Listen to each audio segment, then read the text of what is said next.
सभी प्रिय दर्शकों को संजीव शास्त्री का सादर प्रणाम। दर्शकों, शुक्र ग्रह जो कि हमारे जीवन में आनंद का, सुख का और जितनी भी आरामदायक वस्तुएं हैं, एक बिस्तर से लेकर और आलीशान बंगला और गाड़ी तक, इनके सबके कारक तत्व शुक्र के अंतर्गत आते हैं।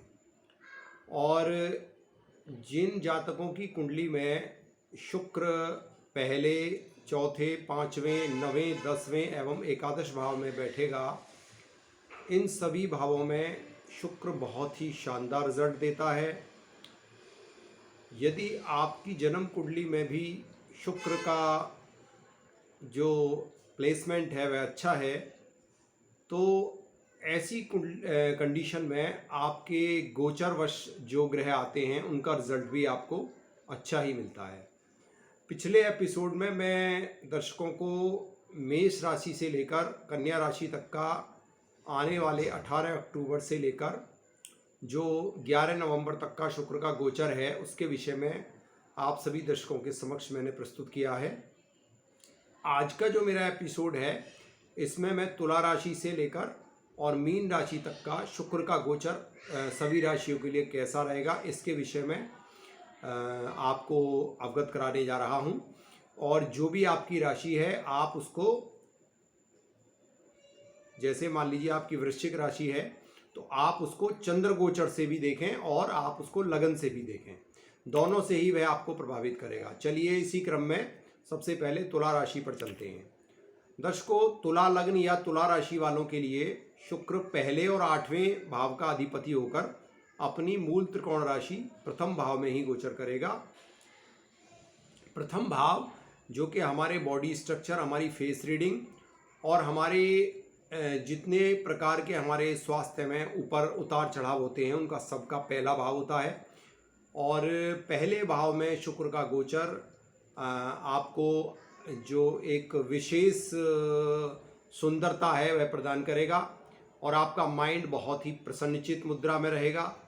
परंतु यहाँ शुक्र 8वें घर का अधिपति भी है। हालांकि तुला लग्न या राशि वालों को अष्टमेश होने का दोष नहीं लगेगा, लेकिन फिर भी वह 8वें घर का मालिक भी है, तो कहीं ना कहीं आपको ऑकल्ट साइंस में रुचि देगा और ससुराल पक्ष से भी आपका जो संबंध है वह कहीं ना कहीं थोड़ा बहुत अप एंड डाउन्स में हो सकता है। और आपका जो मन है वो गूढ़ रहस्यों में, जो हमारी लाइफ के जो रहस्यमयी क्षेत्र हैं, जैसे कि मान लीजिए कोई भी आपको गहन कोई भी सब्जेक्ट ऐसा है जिसमें कि गहनता से आप जो है सोच विचार कर सकते हैं, क्योंकि 8वां भाव जो है वो ऑब्स्टेकल्स का भी है। अतः कुछ जातकों को जिनकी कुंडली में शुक्र सूर्य से अस्त हो या किसी भी प्रकार से 6-8 बार में बैठा हो, ऐसे तुला राशि वालों के लिए थोड़ा बहुत परेशानियों का भी जो शुक्र है वह परेशानी भी दे सकता है। लेकिन ज़्यादातर जो सिचुएशंस हैं उसमें जो शुक्र है उसका लगन से गोचर काफ़ी अच्छा रहेगा। अब हम वृश्चिक राशि में अगर देखें तो वृश्चिक राशि वालों के लिए 7th और 12th हाउस की लॉर्डशिप लेकर 12th हाउस में ही वृश्चिक राशि वालों के लिए गोचर करेगा। दर्शकों, 12वां भाव जो है वह हमारी जो शयन से संबंधित चीज़ें होती हैं, यानी कि जो हमारा बिस्तर होता है उसका कारक है। और 12वां भाव जो है विदेशों का भी कारक है, विदेश यात्रा का भी कारक है। तो जो भी दर्शक, विदेश का मतलब ये नहीं है कि फॉरेन कंट्रीज से ही हो, जो भी जातक अपने घर से, अपने जन्म स्थान से काफ़ी दूर निवास कर रहे हैं उनके लिए समय काफ़ी अच्छा रहेगा। और जिनका एक्सपोर्ट इंपोर्ट का कार्य है उनके लिए भी जो शुक्र का गोचर है वह बहुत अच्छा रहेगा। वैसे भी 12th हाउस में शुक्र का जो गोचर है वह बुरा नहीं माना जाता। एक शुक्र ही ऐसा ग्रह है जिसका गोचर 12th हाउस में बहुत ही अच्छा माना जाता है।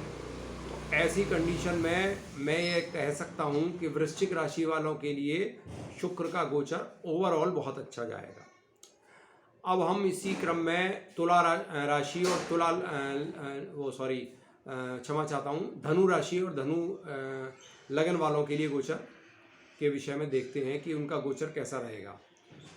तो दर्शकों, जैसा कि आप जानते हैं कि धनु राशि वालों पर इस समय शनि की 7.5 भी चल रही है। जैसा कि मैं शुक्र के गोचर के विषय में बता रहा हूँ। तो शुक्र आपके लिए लाभेश और षष्ठेश है, और लाभ और छठे भाव का मालिक होकर शुक्र आपके 11वें भाव में गोचर करेगा। और वैसे भी जो शनि की पोजीशन है वह आपके सेकंड भाव में चल रही है, और शनि 23 अक्टूबर से अपने डायरेक्शनल स्ट्रेंथ में चलेंगे, यानी मार्गी अवस्था में चलेंगे। तो ऐसी कंडीशन में जब शनि मार्गी हो जाएंगे 23 तारीख के बाद, जो शुक्र है वो आपको बहुत ही बेहतरीन रिजल्ट देगा, क्योंकि आपका लाभेश है और वह षष्ठेश होकर लाभ भाव में ही गोचर करेगा। तो ऐसी कंडीशन में आपके कैरियर से भाग्य का स्थान एक्टिवेट हो जाएगा, यानी कि आप यदि कहीं भी किसी भी प्रकार से आप सरकारी नौकरी की तलाश में हैं तो वह सपना भी आपका साकार होने जा रहा है। तो ओवरऑल धनु राशि वालों के लिए लाभ के योग बनते रहेंगे, और क्योंकि वह लाभेश है तो वह बड़े भाई बहनों का भी कहीं ना कहीं आपको सपोर्ट दिलाएगा। अब हम मकर राशि वालों के लिए चलते हैं। दर्शकों, मकर राशि वालों के लिए शुक्र का गोचर 10th हाउस से होगा, जो कि उसकी मूल त्रिकोण राशि होगी।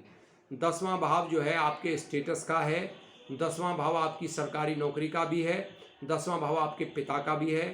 तो इन सभी जो ये सब्जेक्ट हैं, इन सभी सब्जेक्ट से रिलेटेड शुक्र का गोचर आपके लिए बहुत ही शानदार उपलब्धियों वाला होगा, और समाज में मान प्रतिष्ठा को बढ़ाएगा, एवं आपके कार्यशैली में भी बदलाव हो सकते हैं, और यह बदलाव कहीं ना कहीं पॉजिटिवली जो है होंगे। अब हम कुंभ राशि को लें तो कुंभ राशि में भी शनि केंद्र त्रिकोण का मालिक होता है, और वह भाग्य स्थान से गोचर करेगा।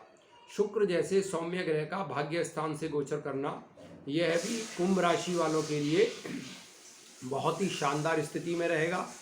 और जैसा कि 23 तारीख से शनि भी मार्गी हो जाएंगे, तो वह हालांकि 12th हाउस में गोचर कर रहे हैं, लेकिन जब वह मार्गी होंगे तो वह लग्न की ओर अग्रसर होंगे, यानी लग्न की तरफ बढ़ेंगे।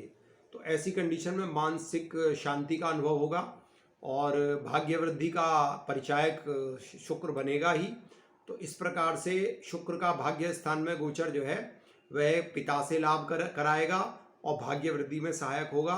और यदि आप कहीं प्राइवेट जॉब करते हैं तो आपकी जो अधीनस्थ कर्मचारी हैं उनसे सेटिंग काफ़ी अच्छी होगी, और वह आपको कहीं ना कहीं लाभान्वित जरूर करेंगे।